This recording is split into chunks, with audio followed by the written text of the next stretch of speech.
Queen Victoria is remembered today mostly through a single image: a stern woman dressed in black, seated for a formal portrait, the widow who mourned her husband for 4 decades while ruling the largest empire in the world. That image is accurate, but it leaves out one of the most consistent facts of her private life. Behind the formal portraits, in the private dining rooms of Windsor Castle, Buckingham Palace, Balmoral, and Osborne House, Victoria was known to her own household as a large, fast, and enthusiastic eater, someone whose eating habits changed little, even as almost everything else about her did. She became queen at 18 in 1837 and reigned for 63 years, longer than any other British monarch until Elizabeth II passed that mark in 2015. This is an account of what she actually ate across a single day, built from the household records, letters, and journals that survive from her reign, and what those records show about the woman behind the crown. To make sense of what appeared on Victoria's plate, it helps to understand how differently that plate was produced compared to any other household in Britain. When she became queen in 1837, the domestic side of the royal household was poorly organized. Authority over the palace was split across several senior officials whose responsibilities overlapped and, in places, were never clearly assigned at all. One member of staff, asked why the dining room stayed cold, explained that setting the fire and lighting it fell under 2 separate departments, and neither considered the other's half of the job to be theirs. Prince Albert restructured the system during the 1840s, placing a single master of the household in charge of all domestic staff, a role that still exists in the same form today. That structure oversaw a kitchen operation built to feed not only the Queen, but hundreds of members of her household every day. The largest single department, run by the Lord Chamberlain and responsible for the ceremonial and social side of the court, including dining, employed around 700 people on its own, out of roughly 1,000 people across the wider royal household staff. At Buckingham Palace, the kitchen sat close enough to the palace sewer system that raw sewage was known to leak through the floor, a problem the kitchen staff simply had to work around. The kitchens at Windsor Castle, built decades earlier under George IV, were considered far better. Light, airy, and fitted with a large, well-polished set of copper cooking equipment, in contrast to conditions at Buckingham Palace, where hundreds of meals still had to be produced every day despite the surroundings. For the largest royal occasions, the household's own staff was not enough. When Victoria's Diamond Jubilee was celebrated in 1897, 24 additional chefs were brought over from Paris to help cook for the event. Victoria's cooks changed over the decades, and not always smoothly. Charles Aimé Francatelli, trained in Paris under the chef Antonin Carême, ran her kitchen from 1840 until 1842. His time in royal service ended after a public dispute with another household official, reported in the newspapers of the day as an altercation serious enough that a police officer was sent for, though Francatelli managed to leave the palace before the officer arrived. He went on to a long career running some of London's most exclusive clubs and hotels, including the Reform Club and the St. James's Hotel, and he wrote The Modern Cook, published in 1845, which became one of the best-selling cookbooks of the century. Later in Victoria's reign, a Swiss teenager named Gabriel Tschumi joined the kitchens as an apprentice with no English and no formal training beyond what he had picked up at home, and he stayed in royal service for decades, eventually becoming one of her master chefs, known affectionately within the household as Chummy, and continuing to cook for 2 more monarchs after her death. Through every change in kitchen staff, one rule held, according to a household member who published an account of palace life in 1897, nothing was ever to be served at Victoria's table, or her household's, that was out of season. Wherever she happened to be staying, the rhythm of an ordinary day stayed largely the same. Breakfast in the late morning, lunch in the early afternoon, tea around 5 o'clock, and dinner stretching into the evening, each meal following its own fixed pattern, whether she was at Windsor, Buckingham Palace, Balmoral, or Osborne House. Breakfast is where the popular image of Victoria's diet gets furthest from the truth. She is sometimes remembered as a queen who ate nothing more than a single boiled egg each morning. The royal archives tell a different story. Recorded breakfasts from across her reign include a mutton chop with mashed potatoes in 1858, sausages with potatoes, grilled whiting, poached eggs in stock, and both hot and cold roast fowl in 1875 and bacon and eggs in 1890. When she stayed at Windsor, she often ate this meal in the Oak Room, a space hung with tapestries given to her by the French King Louis Philippe, lit by a six-armed chandelier above a Gothic dining table. The 1897 household account describes her standard breakfast as fish, or eggs on toast, or boiled eggs, served with dry toast and a small selection of bread, alongside coffee and sometimes kedgeree, a dish of rice, smoked haddock, and egg brought back to Britain from colonial India. The same account notes that Victoria had confessed to a great weakness for potatoes, which her kitchen staff learned to prepare in a wide range of ways to keep the dish from becoming repetitive. Not every breakfast in her life was this substantial. On the morning of her coronation in June 1838, she ate very little before the ceremony, and it was only afterward, in a side chapel at Westminster Abbey, that an altar covered with sandwiches and bottles of wine was found waiting for those involved in the day's events. Alongside her tea and coffee, one other drink appeared regularly near Victoria that would not be legal in most of the world today. Vin Mariani was a French tonic wine created in 1863 by the chemist Angelo Mariani, made from Bordeaux wine infused with coca leaf extract and containing a measurable dose of cocaine in every glass. It was marketed as a cure for exhaustion, poor digestion, and low spirits, and its manufacturer built an advertising campaign around endorsements from well-known figures of the era, including Pope Leo XIII, the inventor Thomas Edison, and former United States President Ulysses S. Grant. Victoria was listed among these admirers. According to one account from the period, she wrote to Mariani that a set of testimonial volumes he had sent her ranked among the finer items in her collection.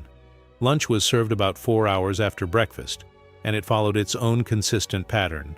White soup was a fixture of the meal, a pale, clarified broth made through a slow process that involved binding veal stock with crushed eggshell and minced meat to remove the impurities from the liquid before it was served. Alongside the soup came a small cut of boiled chicken or a cut of sirloin, cooked at a fire kept apart from the rest of the kitchen's work, since both beef and game prepared for Victoria's own table were cooked separately from food intended for the wider household. She insisted that everything she ate be in season, yet the side tables at lunch were still kept fully stocked with cold roast beef and poultry, even though she personally had little interest in cold meat. The appearance of a well-supplied table mattered more than her own preference that day. Dessert at lunch drew from a long list recorded in the same 1897 household account: chocolate sponges, plain sponges, wafers, thin almond biscuits known as langues de chates, petit fours, and a range of pralines and almond sweets. Fresh fruit was served too, and Victoria's household developed a specific way of serving her an orange. A small hole cut into the rind at one end, a spoon provided so that she could take out small spoonfuls of juice while leaving the flesh inside, which was considered the correct way for a lady to eat the fruit in the 1800s. She also favored a single large apple, often eaten whole at the end of a meal, one of the few consistently plain items on her table. Some household accounts also describe more particular preferences at the table generally: an avoidance of shellfish and fish served with the bones still in, out of concern about food poisoning in an age before reliable refrigeration, and a preference for water, wine, and lemonade served at room temperature rather than chilled. Victoria was known to enjoy eating outdoors whenever she had the chance, and Balmoral gave her the most opportunity to do so. At Balmoral, the pattern shifted toward Scottish dishes, and on occasion toward something much simpler than anything served at Windsor or Buckingham Palace. A surviving Balmoral menu from before 1887 lists 2 soups, 2 kinds of fish, 2 entrees, roast chicken, quail, and beef, and 3 separate desserts for a single lunch. But on at least one recorded outing, she made a meal on the moors above the castle out of broth and potatoes that she had helped boil herself over an open fire on a cold October morning. And on another occasion, she was brought a hot venison pie prepared by the Duchess of Atholl for a picnic in woodland near Loch Ordie. When she and Albert traveled through Scotland incognito, accompanied only by her lady-in-waiting Lady Churchill, the 3 of them stayed at small local inns and ate the same simple food served to any other guest, including a vegetable and mutton soup known in Scotland as hotch-potch. Afternoon tea did not exist as a fixed daily custom when Victoria took the throne. The habit began with one of her ladies-in-waiting, the Duchess of Bedford, who found the gap between lunch at midday and a dinner that could start as late as 9 at night difficult to get through, and began asking for tea, bread and butter, and cake to be brought to her room in the late afternoon. The custom spread through the court, and Victoria adopted it fully. The word tea appears roughly 7,587 times across the various editions of her personal journal, and mentions of it roughly doubled between 1864 and 1865 alone, as the ritual became a fixed part of her routine. Within a generation, the custom she had adopted from her own household had spread into fashionable society more broadly, and then beyond it, becoming one of the enduring rituals of British life. Her favored teatime foods included shortbread biscuits and a jam and buttercream sponge cake that was later renamed in her honor and is still sold today as the Victoria Sponge. At Balmoral, tea sometimes took on a local character too. On visits to the estate around Halloween, she was served whisked cream with oatmeal sprinkled on top, a dish her Scottish staff told her everyone on the estate ate at that time of year. Dinner was the largest meal of the day, and the one that shows the most about how Victoria actually ate. Both lunch and dinner regularly included 8 or 10 separate courses, a scale that made the Queen's own eating speed all the more notable. Within her household, Victoria was known as a fast eater, and etiquette required every guest at her table to stop eating the moment she put down her fork. Her plate and everyone else's was cleared the instant she finished, whatever remained on it. Marie Mallet, one of her ladies-in-waiting, complained in her own writing that the pace of service never gave a slower eater enough time to finish even a modest portion. By some accounts, Victoria could finish a full 7-course dinner in about 30 minutes. The rare exceptions to this pace tended to happen at smaller, more private dinners, made up mostly of women, where she was reported to relax enough to actually hold a conversation over the meal. Not every dinner moved at that speed. When the Aga Khan dined with her later in her reign, he recorded a very different evening, a formal dinner that began at 9:15 and continued until nearly 11, and included 3 or 4 choices of meat, a hot pudding, an iced pudding, a savory course, and a selection of hothouse fruit. All of it, in his words, slow and stately in its serving. He noted that Victoria, despite her age, ate and drank through every course on offer, missing nothing. State occasions followed a similar rhythm, run less around Victoria's personal pace and more around diplomatic protocol and the number of guests involved. A menu from a dinner she hosted for her grandson, the German Kaiser Wilhelm II, at Windsor Castle on November 24, 1899, a little over a year before her death, survives in full, giving historians one of the clearest single records of exactly what was placed in front of her at a formal state dinner. Even on these larger occasions, the underlying kitchen system stayed the same one used for her private meals. Dishes for the Queen's own table were still cooked apart from those intended for everyone else, following the same division that governed her lunches at Windsor. The food itself was French in style, and the written menus were in French regardless of what was actually being served, a household practice that outlasted Victoria by generations. Some of the dishes were considerably more elaborate than anything eaten today. One recorded dish served at her table was a pie made from a turkey stuffed with a chicken, which was itself stuffed with a pheasant, the whole thing packed with mushrooms before baking. Her preferred wine was claret, usually diluted with water at both lunch and dinner, a habit that differed from Albert, who preferred beer. Curry arrived on Victoria's table relatively late in her life. She had not eaten authentic Indian food until 1887, during the year of her Golden Jubilee, when a young attendant named Abdul Karim, sent to England from Agra, prepared a chicken curry with dal and rice at Osborne House using spices he had brought with him. She judged the result excellent and had it added permanently to her rotation of meals.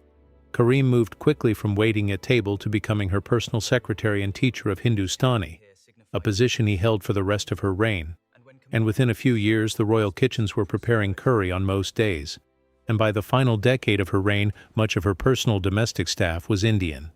Her interest in Indian food sometimes moved faster than the ships that would have to carry it, She once ordered a mango sent directly from India despite Karim's warning that the fruit would not survive a 6-week voyage by sea, and when it finally arrived, overripe, a footman presented it and declared it no longer fit to eat. Curry's popularity did not stay inside the palace. Once it became known that curry was served at the Queen's own table on a regular basis, the dish moved quickly through the aristocracy and then into middle-class kitchens across the country, becoming a standard part of British cooking within a generation. Whiskey arrived through a different attendant. At Balmoral, Victoria developed a taste for it through John Brown, a Scottish servant who had joined her staff as an outdoor attendant in 1848, and became her closest personal aide after Albert's death in 1861. Brown reportedly added whiskey to her tea during outings on the moors and, according to one biography of the pair, told her simply not to stay thirsty. A small distillery near Balmoral produced whiskey specifically for her use, which she took with soda water. Her fondness for the drink had lasting commercial effects as well. The whiskey maker John Dewar and Sons received a royal warrant in 1893, one of the first of many such honors the Scotch whiskey industry would collect from the British monarchy in the years that followed.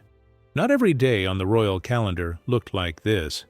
Victoria's wedding day, February 10, 1840, is one of the best documented exceptions. She had breakfast at 9:30 that morning, hours before marrying Prince Albert. The wedding breakfast that followed at Buckingham Palace featured a cake made by her own confectioner, John Maudet, roughly 3 yards around, 14 inches deep, and more than 140 kilograms in weight, decorated with figures of Victoria and Albert in classical dress, beneath a larger figure of Britannia placed on the topmost tier. Additional smaller cakes were baked so that slices could be sent to guests unable to attend in person. Fragments of the original cake, kept in their original wrapping, have survived and been sold at auction nearly 2 centuries later. The scale of it helped set a new standard, and elaborate wedding cakes became more common at wedding receptions across the country in the years that followed. Christmas followed its own separate pattern.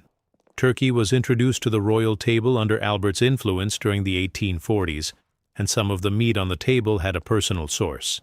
Starting in 1841, Albert began entering oxen raised on the Windsor estate into the Smithfield Cattle Club show each December, and the winning animals were added to the royal Christmas menu that year. The rest of the meal could still read strangely today. One recorded royal Christmas menu from 1840 included 35 separate dishes, among them turtle soup, roast swan, and a hare curry, alongside the more familiar turkey and plum pudding, and leftovers from the meal were served again at the family's New Year's Day dinner rather than thrown out.